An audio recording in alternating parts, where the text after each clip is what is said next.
ce soir, j'aimerais vous présenter un petit peu tout ce qu'on a vu à venir jusqu'ici à partir d'un diagramme que j'ai trouvé super intéressant en justement faisant une lecture sur le sujet même que nous étudions. Alors, en passant, c'est encore la même chose. Si vous avez des questions, vous levez la main et M. Bureau va se faire un plaisir d'aller vous porter le micro. C'est pour nos éditeurs, nos auditeurs qui nous écoutent présentement. Derrière toute eschatologie, vous savez, vous vous rappelez du mot eschatologie? Le mot eschatologie veut dire la fin. Généralement, dans les livres de théologie, lorsqu'on parle de l'eschatologie, on parle des temps de la fin. Quand Jésus va revenir, le jugement, la résurrection, et ainsi de suite. Mais derrière toute présentation eschatologique, il y a toujours une théorie du temps. Du temps. Et dans cette théorie du temps, nous retrouvons quelque chose de très intéressant qu'on appelle un grand mot savant, l'anthropologie, qui veut dire l'enseignement, la doctrine sur l'homme. Anthropos veut dire homme, l'anthropologie, c'est l'étude de l'homme. Alors, étant donné que nous sommes des êtres qui sont, je pourrais dire, enchâssés, comme imbriqués dans le temps, à toutes les fois qu'on va parler d'eschatologie, on va parler du temps, mais en même temps, on va parler de l'homme qui est en relation avec le temps. Et si vous vous rappelez, chez l'apôtre Paul, on a vu que sa conception du temps résidait dans le siècle présent et dans le siècle à venir. Et là, j'ai marqué 3 temps au tableau pour la simple raison que nous avons ce qu'on pourrait appeler ce diagramme ici. Est-ce que vous arrivez à bien le voir? Êtes-vous capable de lire pas mal tout ce qu'il y a dessus? C'est comme chez Paul, définitivement, dans sa compréhension eschatologique, il y a comme 3 temps. Il y a le siècle présent mauvais. Ensuite, il y a cette période où il y a le chevauchement du siècle présent et du siècle à venir. Et il va y avoir un moment donné où tout ce qui va rester, c'est la réalité du siècle à venir. Donc, c'est comme si le plan de Dieu se déroule à travers l'histoire et depuis la chute d'Adam, on était entré dans ce que l'apôtre Paul appelle l'éon, qui veut dire le temps particulier qu'on appelle le siècle présent. Et si vous vous rappelez, nous avons parlé que ce siècle présent était caractérisé par une puissance tout à fait particulière qu'on appelle le péché. Le péché. Et ici, sur le diagramme, si vous regardez dans le jaune orange, vous allez voir que c'est écrit le péché cosmologique. Parce que dans la pensée de l'auteur, c'est-à-dire de Paul, il y a 2 puissances sous laquelle on peut partager toute l'humanité. Vous avez la puissance du péché, car tous ont péché et sont privés de la gloire de Dieu. Et on a vu que Paul va faire une différence entre le péché en tant que puissance et les actions de péché ici. Et dans plusieurs textes, ce qui rend la chose plus difficile, c'est de justement discerner chez Paul quand il parle de péché dans le sens d'une action et quand il parle de péché dans le sens de puissance cosmologique. Et lorsqu'on parle de puissance cosmologique, on a définitivement le mot cosmos. Et le mot cosmos fait référence à l'univers au complet dans toutes ses dimensions visibles et invisibles. Alors, il y a 2 puissances. La première puissance, c'est la puissance du péché qui englobe la totalité. Et de l'autre côté, nous avons également une autre puissance cosmologique qui s'appelle le Saint-Esprit. Et ensuite, pour l'apôtre Paul, ces 2 puissances présentement se chevauchent à cause de ce qui s'est passé avec Jésus-Christ. Lorsque Jésus-Christ est apparu sur la scène du temps, il a introduit le siècle à venir. Il a expié les péchés, il a reçu du Père le Saint-Esprit qui est cette puissance, et maintenant tous les enfants de Dieu qui sont sauvés ont reçu cette puissance et sont gérés par cette puissance, sont sous la puissance du Saint-Esprit. Et si vous vous rappelez, on avait fait 2 cercles, et tu es soit dans un cercle, caractérisé par la puissance du péché, ou tu es soit dans l'autre cercle, caractérisé par la puissance du Saint-Esprit. Mais il existe, et ça c'est peut-être la chose qui est la plus importante pour nous à saisir, ça n'existe pas un humain qui n'est pas sous une puissance.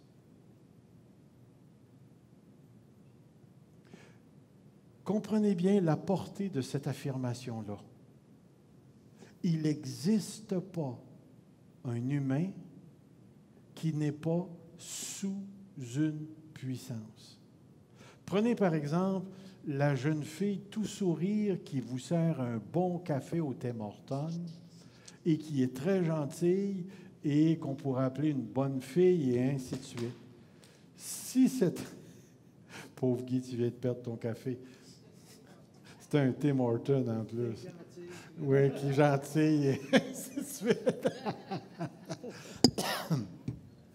Alors, j'étais où déjà, là? Ah oui, la petite fille qui vous sert au restaurant. Si cette petite fille-là ne vous sert pas sous l'influence de l'esprit, elle vous sert sous l'influence du péché. Et c'est pour ça qu'à un certain moment donné, il faut réellement réaliser que ce n'est pas l'action du péché qui détermine le statut d'être, ce qu'on appelle le statut ontologique, c'est-à-dire l'être de la personne. Tu es soit sous cette puissance-là ou tu es sous l'autre puissance. Sous cette puissance-là, tu peux faire des actions que les hommes considèrent comme étant bonnes. Ce n'est pas tous des tueurs qui sont sous la puissance du péché. Mais sous la puissance du péché, il est impossible d'aller au ciel.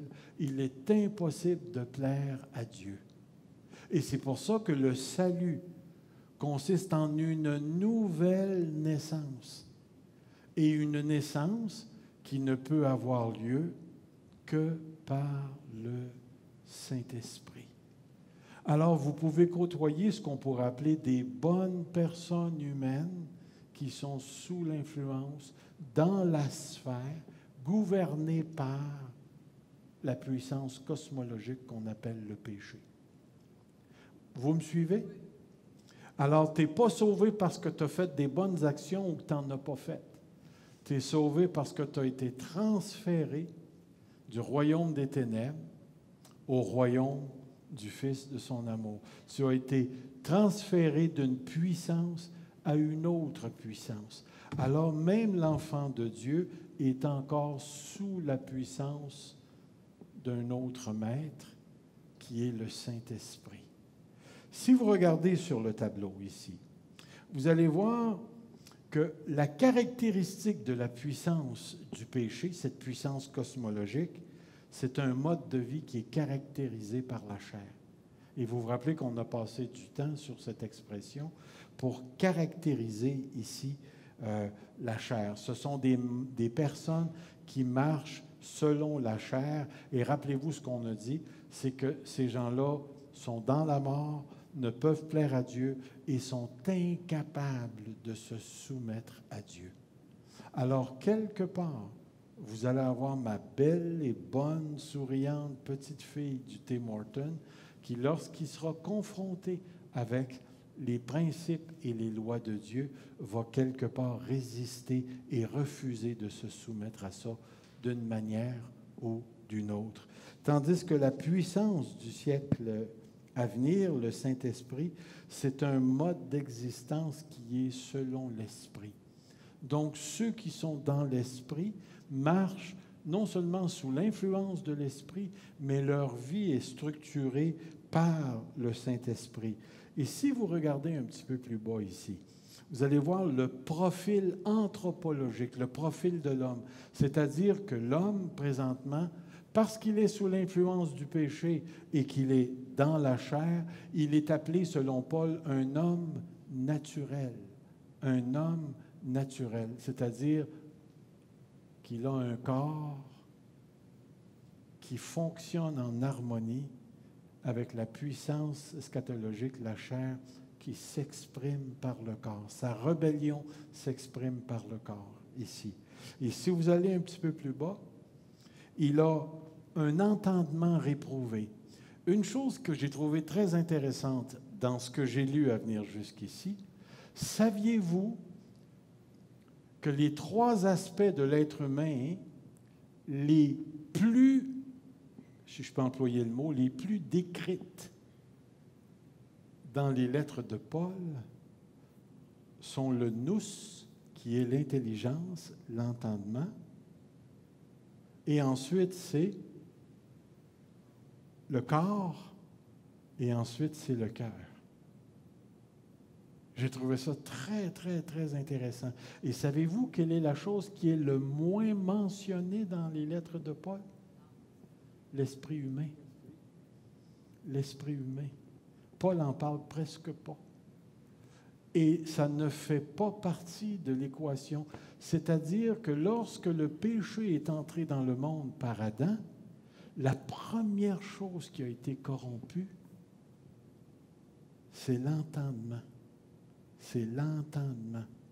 Le cœur a été plongé dans les ténèbres et ensuite, ça s'est exprimé à travers le corps par l'idolâtrie. Vous avez Romains 1, chapitre 1, le verset 18, jusqu'à la fin du chapitre, où les gens ont préféré l'ignorance, puisqu'ils ne se sont pas souciés d'avoir la connaissance de Dieu. Dieu les a livrés à un nous, une intelligence, un entendement, un champ de référence complètement disqualifié.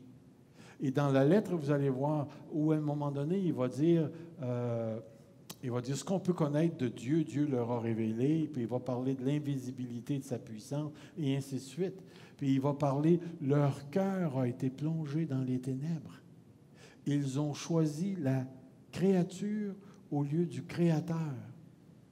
Et ensuite, si vous allez un petit peu plus bas, Dieu les a livrés corporellement à des passions souillées comme étant homme avec homme, déshonorant leur propre corps.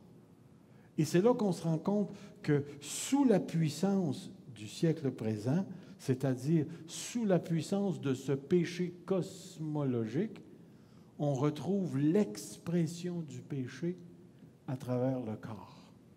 À travers le corps. Et c'est pourquoi présentement, ces 2 puissances se chevauchent et ces 2 puissances s'expriment par le corps actuellement. Le gros problème, si vous remarquez, je vais vous emmener ailleurs. J'avais des textes à vous montrer, mais les textes de la puissance cosmologique, et je voulais juste vous montrer ça ici. On les a lus afin que la justice de la loi fut accomplie en nous qui marchons non selon la chair, mais selon l'esprit. Ceux, en effet, qui vivent selon la chair s'affectionnent aux choses de la chair, tandis que ceux qui vivent selon l'esprit s'affectionnent aux choses de l'esprit. Et il est dit ici, le corps semé animal ressuscite corps spirituel. En passant, avez-vous un corps spirituel? Présentement. Non. Vous avez un corps de mort. De mort. Et c'est pour ça que j'arrive ici, les textes sur la puissance du Saint-Esprit, on va le voir encore, c'est la même chose. En réalité, c'est les mêmes textes.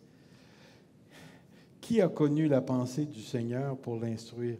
Nous avons le nous de Christ. Ceux qui sont dans la chair ont le nous enténébré, corrompu, ne pouvant se soumettre à Dieu ici. Et Dieu a fait briller la lumière dans nos cœurs.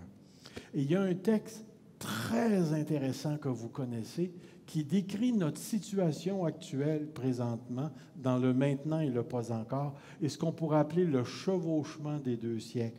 Regardez ici, c'est pourquoi nous ne perdons pas courage, lors même que notre homme extérieur se détruit, notre homme intérieur se renouvelle de jour en jour.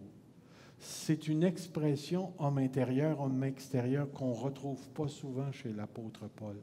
Mais chez l'apôtre, cela nous place dans le contexte du chevauchement des 2 choses. Si vous regardez ici, au centre, vous allez voir ce qui différencie présentement.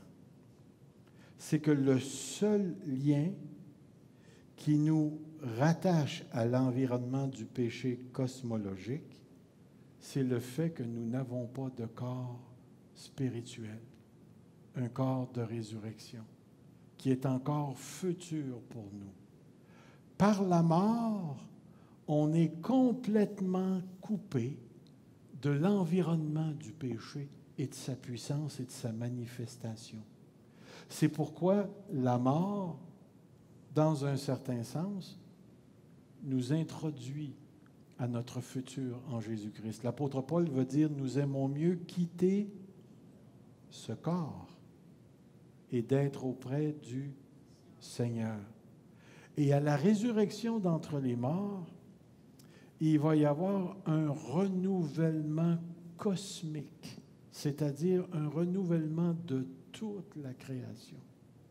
Et toute la création, qui présentement est à la fois englobée dans le péché et qui est chevauchée par la puissance du Saint-Esprit et la puissance cosmique du péché, va être complètement libérée. Vous rappelez-vous de ce texte dans Romains chapitre 8 qui nous dit que la création souffre les douleurs de l'enfantement, mais ce qui vient après, en attendant la révélation des fils de Dieu. Qu'est-ce que Paul est en train de nous dire dans ce texte? Que la création et les fils de Dieu ont la même destinée.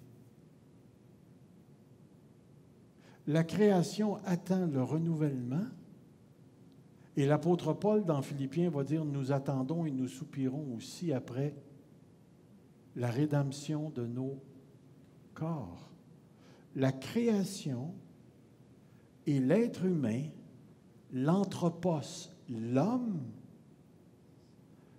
sont liés ensemble. Dieu n'a jamais eu l'intention de séparer l'homme de sa création. Et ceci doit nous influencer dans notre pensée. Parce que lorsque Christ est mort à la croix, il a définitivement expié nos péchés.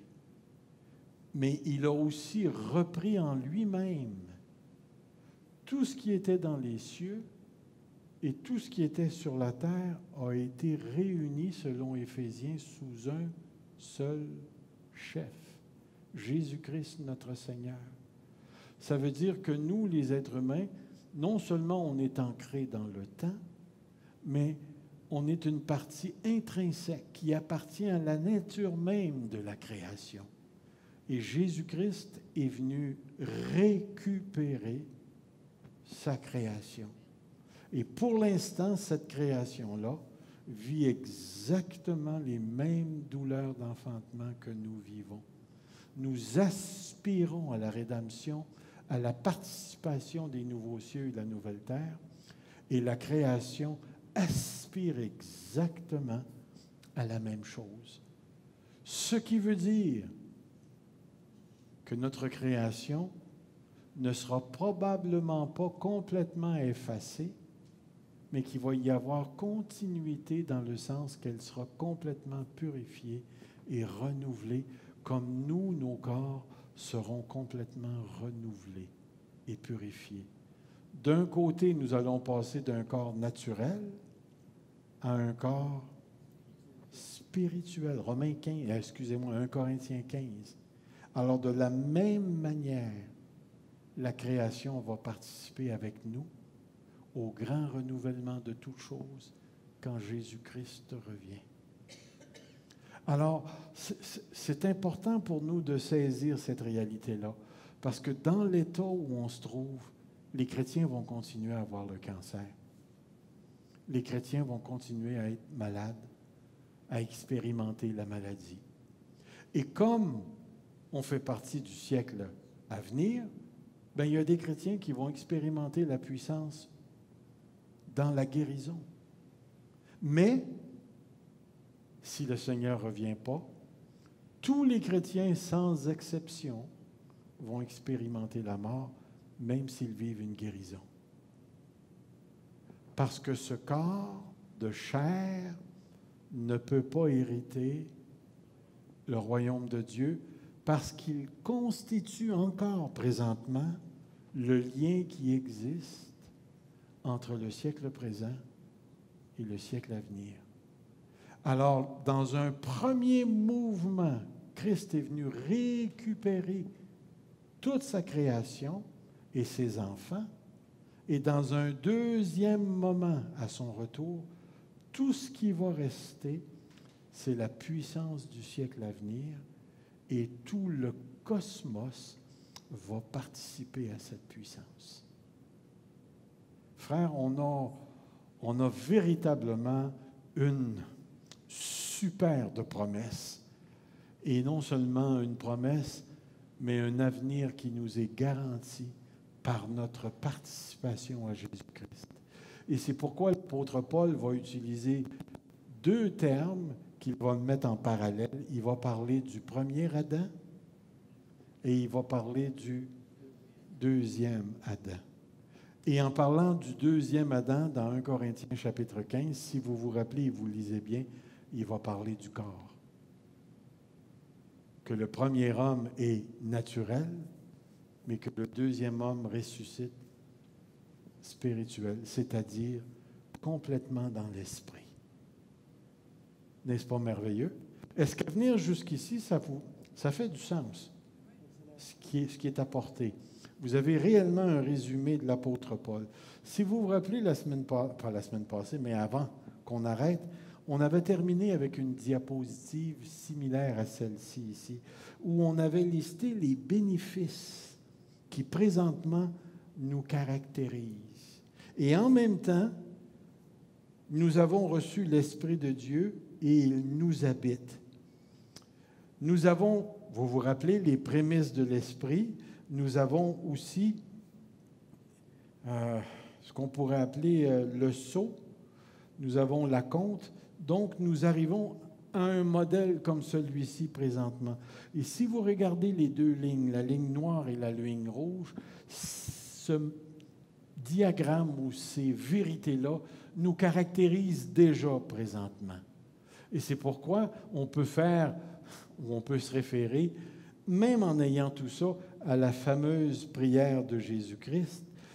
Je ne te prie pas de les ôter du monde, mais de les préserver du malin. Ils ne sont pas du monde comme moi, je ne suis pas du monde. Mais on est bel et bien dans le monde. Que se passe-t-il lorsque les deux sphères occupent le même espace de temps? C'est ça que nous avons. Nous avons d'une part tout ce qui est décrit à propos de l'enfant de Dieu et la réalité de sa participation en Jésus-Christ à la promesse du Père, puisque nous avons déjà commencé à expérimenter cette promesse, puisque nous avons la vie éternelle par celui qui nous habite. Mais en même temps, et c'est là que ça devient intéressant pour nous, les enfants de Dieu, de bien comprendre le lieu où on vit, parce que nous sommes présentement dans l'ère, dans le temps, dans l'éon, dans la période de temps du chevauchement des deux siècles, siècle présent, siècle à venir, nous avons ceci, les tensions. Présentement, la vie chrétienne se vit continuellement en tension. Continuellement en tension. Que vous le vouliez, que vous ne le vouliez pas, on est coincé présentement entre le chevauchement des 2 siècles. La première tension se manifeste entre notre statut en Jésus-Christ et notre ancienne condition avant. Et c'est pourquoi l'apôtre Paul va parler du autrefois et du maintenant. Et vous l'avez dans un certain sens ici. Regardez les textes. Car lorsque nous étions dans la chair, au verset 6, mais maintenant nous avons été dégagés de la loi. Vous avez un autre texte ici qui dit « Autrefois, ne connaissant pas Dieu, vous serviez des dieux qui ne le sont pas. Mais à présent, vous avez connu Dieu, ou plutôt vous avez été connus de Dieu. » Un autre texte « Et vous qui étiez autrefois étrangers et ennemis par vos pensées et par vos mauvaises œuvres, il vous a maintenant réconciliés. » C'est-à-dire, même je pourrais mettre celui-là, c'est à cause de ces choses que la colère de Dieu vient sur les fils de la rébellion, parmi lesquels vous marchiez autrefois lorsque vous viviez dans ces péchés. Mais maintenant, renoncez à toute chose. Pardon? Une question, Guy, juste ici. Mais maintenant, vous marchez. Renoncez à toutes ces choses, la colère, l'animosité, la méchanceté, la calomnie, paroles équivoques qui pourraient sortir de votre bouche.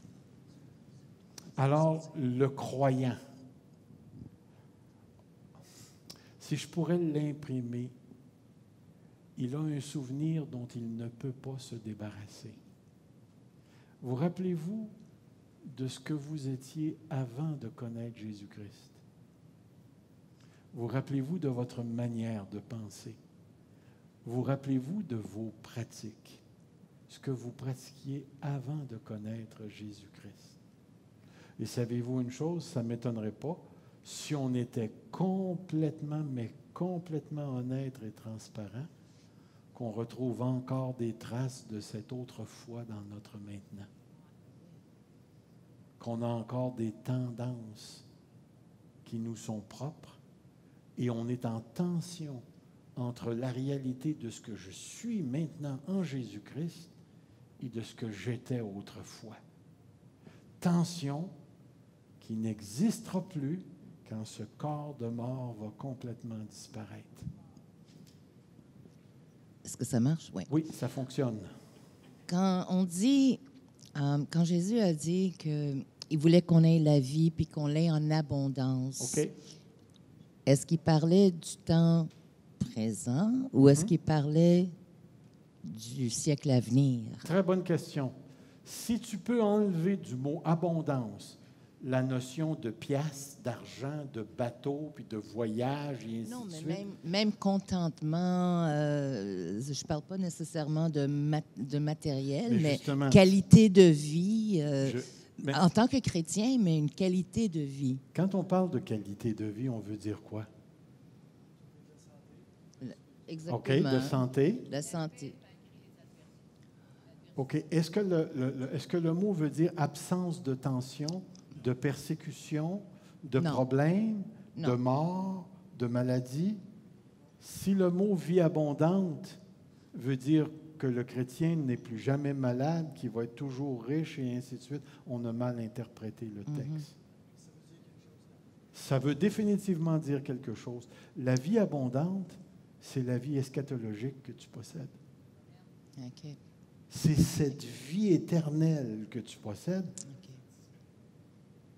qui est satisfaisante, mais vécue dans un contexte d'insatisfaction. Parce que moi, là, en passant, là, j'aime réellement pas ça, vieillir. Je trouve pas ça abondant. Savez-vous pourquoi? Parce que quand tu vieillis, tu deviens abondant ici, mais pauvre sous plusieurs autres aspects. On sent le poids du vieillissement dans nos vies. Mais si la vie abondante, c'est seulement une vie matérielle, parce qu'oubliez pas, là, je ne veux pas enlever la dimension matérielle, parce que quand je vais entrer dans la plénitude de la promesse que Dieu va me faire, je vais vivre dans une création qui va produire une matérialité extraordinaire sous la direction et la puissance du Saint-Esprit. Mais la vie abondante, c'est la vie que tu as en Jésus-Christ. Et s'il y a des vendeurs de rêves qui veulent essayer de nous dire que le chrétien n'expérimentera plus de souffrance, n'expérimentera plus de pauvreté, ce chrétien-là n'a pas compris les paroles de Jésus. Parce que la vie abondante, c'est la vie en Jésus-Christ. Et le plus pauvre des enfants de Dieu est dans cette abondance présentement. Mais la plénitude de cette abondance s'expérimentera quand le siècle présent aura complètement disparu. Disparu. Raymond, question pour Raymond. Petit moment pour Raymond, c'est important. Les moments à Raymond. Ça pourrait faire une belle émission de TV, hein?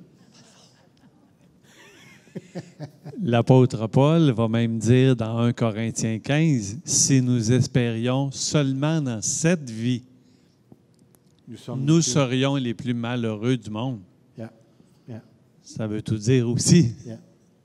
Ce qui est intéressant, c'est que les gens qui étaient le plus proches de Jésus, les apôtres, il n'y en a pas un qui a fini millionnaire.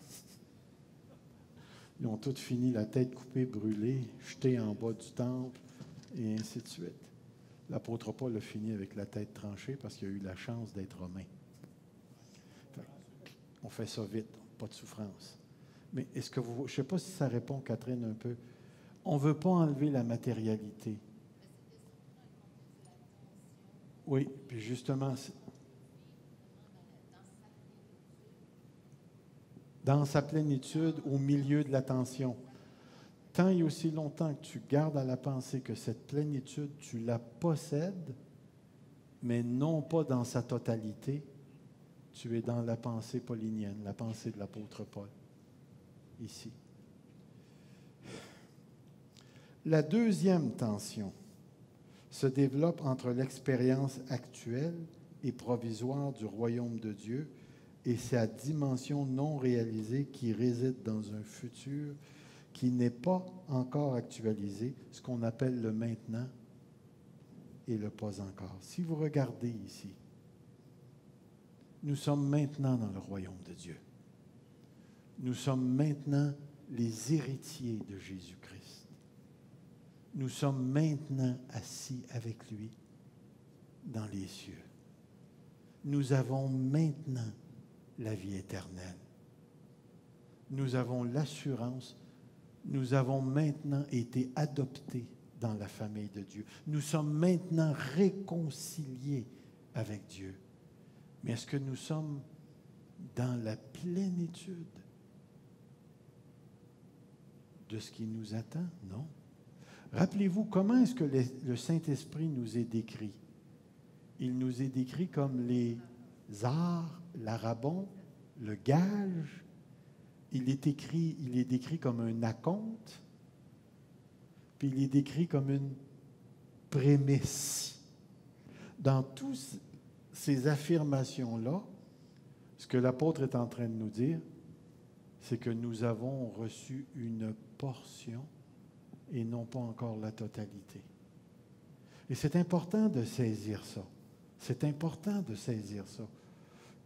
Et cette pensée-là, ce qu'elle nous permet, c'est de faire face à la contradiction, à la persécution, à l'incohérence.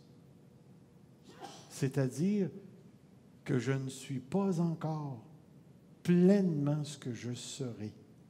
Alors, étonnez-vous pas si un jour vous trouvez encore de la folie chez moi, que vous trouvez encore de la contradiction, que vous trouvez encore du péché dans ma vie. Mon être tout entier a quelque chose à l'intérieur qui crie « Abba, Père ». J'ai reçu le témoignage de l'Esprit que je suis un enfant de Dieu. Et tout ce que j'ai reçu ici, je l'ai reçu dans ce corps de mort. Et depuis que j'ai reçu ça, j'aspire j'aspire à quelque chose qui va dépasser les cadres de ce que je vis présentement. Et ce à quoi j'aspire, c'est la pleine satisfaction. Tu parlais de paix tout à l'heure. Il y a une paix, mes amis, qui nous attend et qu'on vit présentement, mais qu'on va vivre à une intensité, à un niveau qu'on ne goûte pas encore. Mais on l'a, cette paix-là. C'est juste un commentaire, c'est pour dire que maintenant, le mieux qu'on peut espérer, puis c'est plus qu'une espérance, c'est une promesse, c'est que Dieu a promis qu'il ne nous donnerait pas rien qui serait au-dessus de nos forces. Fait qu'on a la promesse qu'on peut vivre tous les malheurs qui peuvent arriver dans ce monde, mais que le Seigneur va nous donner la grâce qui est suffisante pour traverser ça. Puis c'est ça qui est la plénitude la plus totale qu'on peut avoir de l'esprit ici. Ça ne nous prive pas de vivre des expériences surnaturelles. Ça ne nous prive pas de vivre des moments de puissance de Dieu, où Dieu va s'exprimer à travers nous par les miracles, les signes et les prodiges. Pourquoi? Parce qu'on est dans le royaume de Dieu. On en fait partie. Alors, regardez bien la prochaine chose que je vais mettre devant vous. Je vis à la fois dans un contexte de souffrance et de puissance. Je vis à la fois dans un contexte de souffrance et de puissance. Voulez-vous que je vous raconte un moment frustrant de ma vie? C'est lorsque j'ai imposé les mains à une femme qui a été guérie d'une dégénérescence. Ça, là, dans son cou. Et moi, je n'ai pas encore expérimenté la guérison. Le maintenant et le pas encore. Elle a été guérie, mais pas moi. Tension. Est-ce que Dieu est injuste? Pas du tout. Est-ce que Dieu a un plan? Définitivement. Est-ce qu'il me garantit ma guérison dans le futur? Hey, la résurrection va tout arranger. Une des choses, messieurs et mesdames, qu'on n'aura plus au ciel, c'est ce qu'on appelle des bourrelets. Complètement délivrés des bourrelets. Des bourrelets. Mais regardez bien ici, et comment c'est important pour nous de maintenir cette tension-là. Parce qu'il y a des frères et des sœurs qui nous présentent, et je veux pas mal les imiter, mais c'est nous, on vit dans la victoire. Est-ce que c'est vrai que vous vivez dans la victoire? Oui, c'est vrai. Ça veut dire quoi, vivre dans la victoire? Ça veut dire que je vis dans l'assurance que le Seigneur ne me donne rien au-dessus de mes forces. Mais est-ce que ça veut dire que tu n'auras plus de souffrance? Non. Que tu n'auras plus de factures à payer? Non. Que tu vas finir millionnaire? Ou bien est-ce que tu vas vivre souffrance et puissance?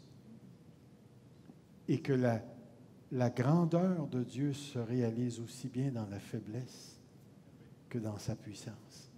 Ici. Regardez ce que je mets devant vous ici. Ce que je veux que vous reteniez, c'est la flèche, ce qui est écrit avec la flèche.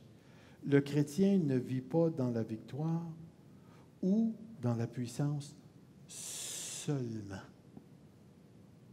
Il y a des gens qui nous présentent la vie chrétienne comme si le chrétien ne devrait jamais vivre une défaite, un échec, où il ne devrait jamais se sentir pas à la hauteur. Il devrait toujours être dans une sorte de lieu spirituel où il ne ressent plus l'éphémérité, le passage de la vie, la vieillesse, et ainsi de suite.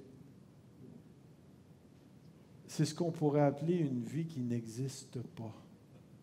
De l'autre côté, il est également faux de dire que le chrétien ne vit que dans la souffrance. Ce qu'on appelle la théologie du ver de terre. Je vaux rien, je suis rien et je mérite rien. Je ne suis qu'un ver de terre qui mérite l'enfer. J'espère que vous ne pensez pas comme ça. Mais il y a définitivement une théologie qui met l'emphase sur la faute. Et en mettant l'emphase sur la faute, on vient d'établir des standards inatteignables. Le chrétien vit à la fois là où il est, dans la puissance et dans la souffrance. Je pense que la plupart d'entre nous, nous croyons définitivement aux miracles, aux signes et aux prodiges. Êtes-vous d'accord? Qu'on croit que Dieu guérit encore? Oui. Ça vous est arrivé combien de fois d'imposer les mains puis ça ne s'est pas réalisé? Puis ça s'est... Avez-vous déjà vécu l'expérience d'imposer les mains et de vivre une guérison? De vivre une personne qui reçoit une parole de connaissance, qui reçoit une prophétie et que ça vient changer l'état de son âme et de sa vision. Vous expérimentez la puissance de Dieu et en même temps, vous allez reconnaître la faiblesse aussi qui l'accompagne. Ça ici, là, le petit rond jaune, là, c'est la réalité d'où je me trouve. Je suis en tension avec le autrefois et le maintenant. Je suis en tension avec le maintenant et le pas encore. Et je vis cette tension-là continuellement avec. Et en plus de ça, je suis coincé dans une guerre cosmique où le diable et ses anges et les puissances du péché livrent une bataille à l'Esprit, à Dieu et à son Église. Et c'est pour ça qu'il va dire, car nous n'avons pas à lutter contre la chair et le sang, mais contre les dominations, contre les autorités, contre les princes de ce monde de ténèbres, contre les esprits méchants dans les lieux célestes. Et encore une fois, je souligne ici, les lieux célestes. Les lieux célestes, là, sont ici.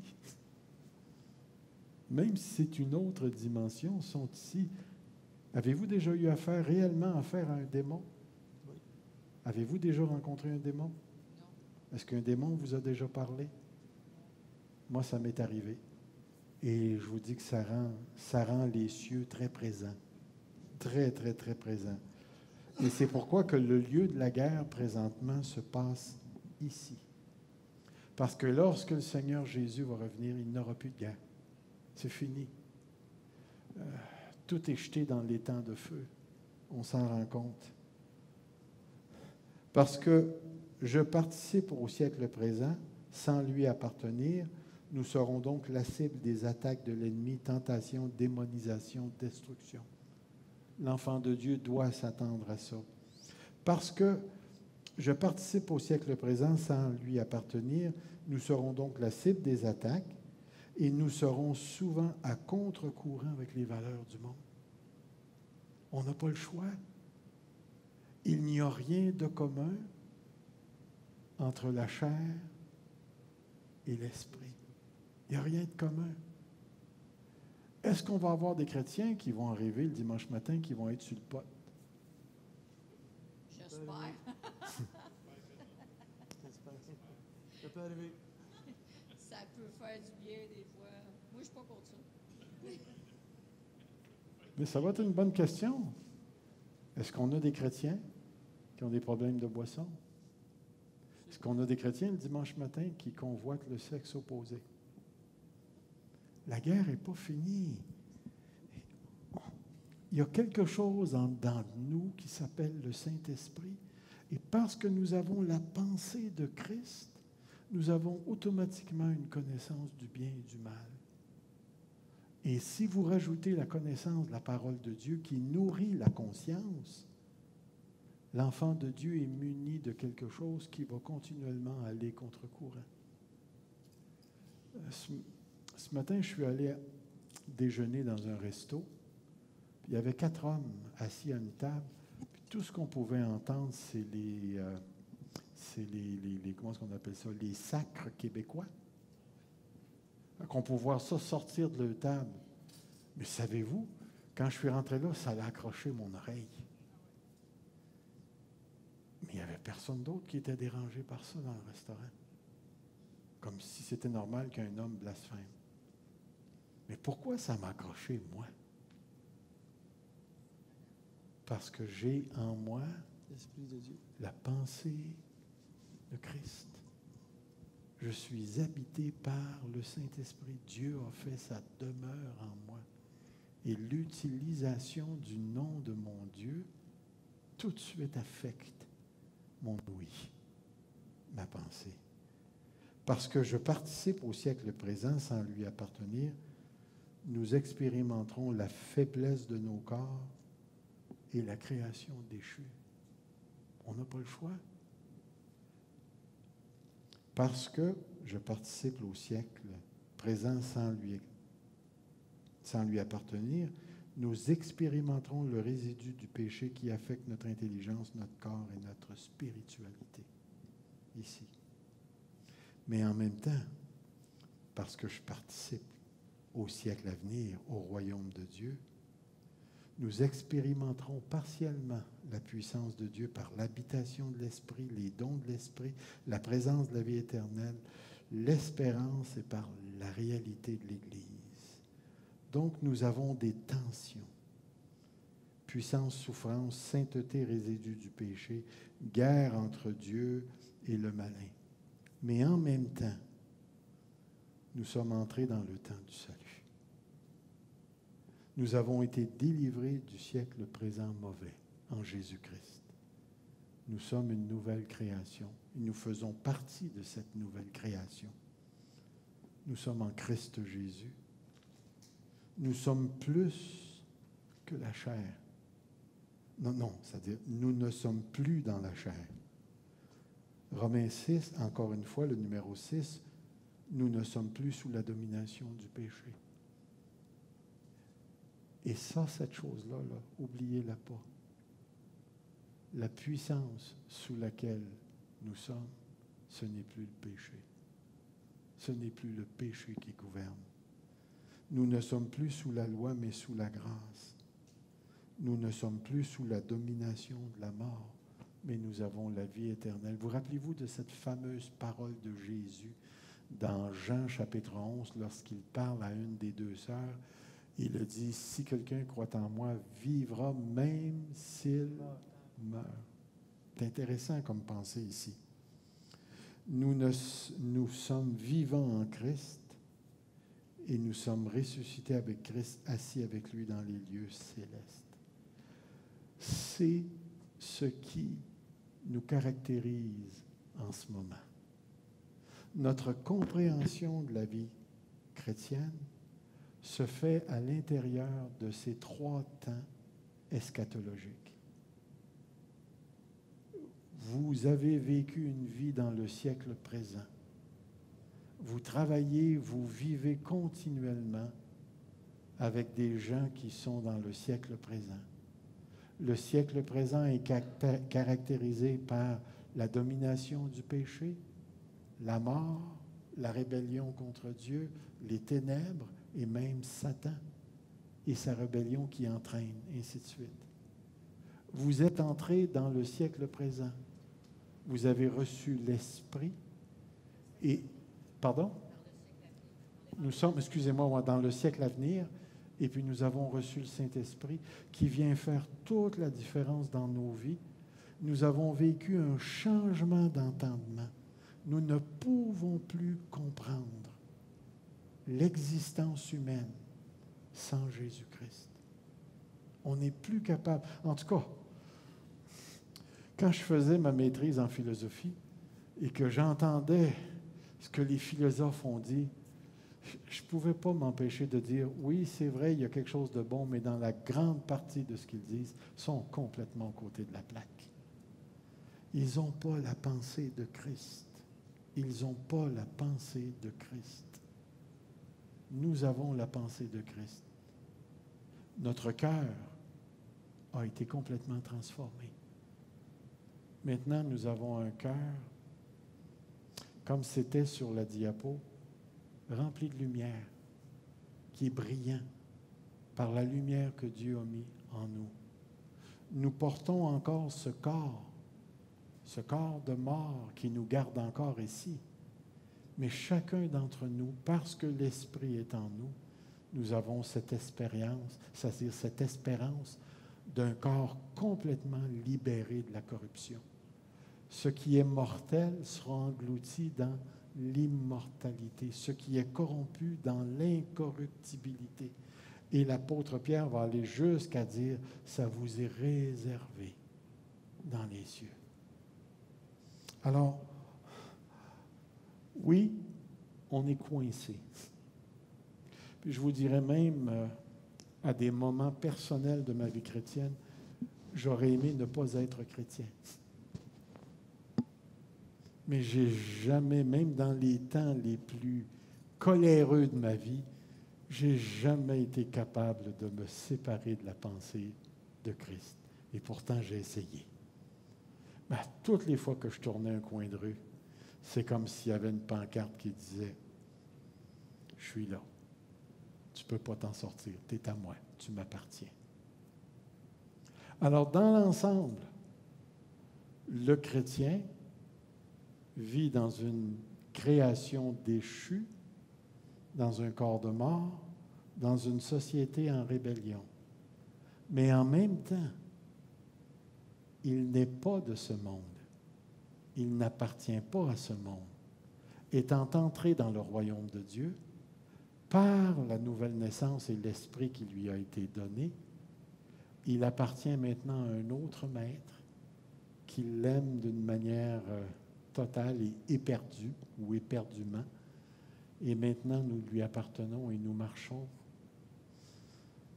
dans la certitude de notre transformation finale, où notre corps sera complètement renouvelé dans une création renouvelée, où l'harmonie parfaite régnera. C'est là que le chrétien vit. Raymond? Oui, comme il est écrit dans Jean, bien-aimés, nous sommes maintenant enfants de Dieu, et ce que nous serons n'a pas encore été manifesté. Yeah. Mais nous savons que lorsqu'il sera manifesté, nous serons semblables à lui. Dans 1 Jean, la même pensée un peu différente chez Paul, votre vie est cachée avec Christ présentement. Mais à un moment donné, on va sortir de la cachette. Et ça sera la brillance complète, ça sera la perfection. Alors, moi, à partir de ce point-ci, je termine la série sur le lieu de la vie chrétienne. Où le chrétien vit-il sa vie? J'espère une chose, c'est que ça va vous enraciner dans votre foi un petit peu plus. De savoir que ce que vous vivez maintenant, ce n'est pas ce que vous vivrez tout le temps. Et que jusqu'au moment où le Seigneur Jésus reviendra, c'est payant pour nous de rester fidèles. De rester fidèles. Alors, en terminant ce soir, avez-vous commentaires ou questions?